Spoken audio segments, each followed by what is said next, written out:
നെഞ്ചിന്റെ ഉള്ളിൽ പകയും ഉറപ്പും കൊണ്ടടക്കുന്ന ഒരുപാട് കുടുംബങ്ങളുണ്ട്. മരിക്കുന്നത് വരെ തീരാത്ത ദേഷ്യവും പകയുണ്ട്. പറഞ്ഞുപോയ വാക്കിന്റെ പേരിൽ മുറിഞ്ഞ മനസ്സുമായിട്ട് ജീവിക്കുന്നവരുണ്ട്. അവസാനം മരിച്ച മണ്ണോട് ചേരുന്നതിന്റെ മുൻപൊന്നും പൊരുത്തം വാങ്ങാതെ മരിക്കുന്ന എത്ര മനുഷ്യരാ മുസ്ലിം കുടുംബങ്ങളിൽ ഉണ്ടെന്നറിയോ? ഇതൊന്നും വിശ്വാസമില്ലാത്തവരാണ് പോട്ടെ എന്ന് വെക്കാം.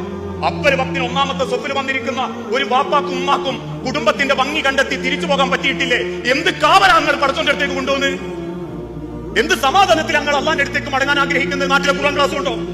ആഴ്ച തെറ്റാതെ പുളിക്കലിലും ആഴ്ച തെറ്റാതെ നാട്ടിലുള്ള ഖുർആൻ ക്ലാസിന്റെ പോരിശ പറയാന്ന് വിചാരിച്ചിട്ടുണ്ടോ റബ്ബിനോട്? വെള്ളിയാഴ്ചത്തെ മഹത്തരമായ ഖുർആനിന്റെ വചനങ്ങളെ പറ്റിയുള്ള ഖുത്ബ മാത്രം മതി എന്ന് വിചാരിച്ചിട്ടുണ്ടോ?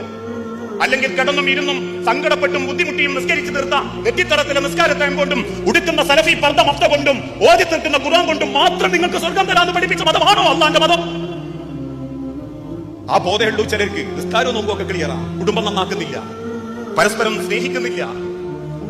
ശത്രുക്കൾ നേരെ ശത്രുതയായിട്ട് വന്നാൽ പോലും ഞാനതങ്ങ് വിട്ടുകൊടുത്തു. കാരണം അള്ളാഹ് പറയാ, അള്ളാഹു കണക്ക് നോക്കുന്ന പോലെ നിങ്ങൾക്ക് നോക്കാൻ പറ്റൂല മനുഷ്യരെ.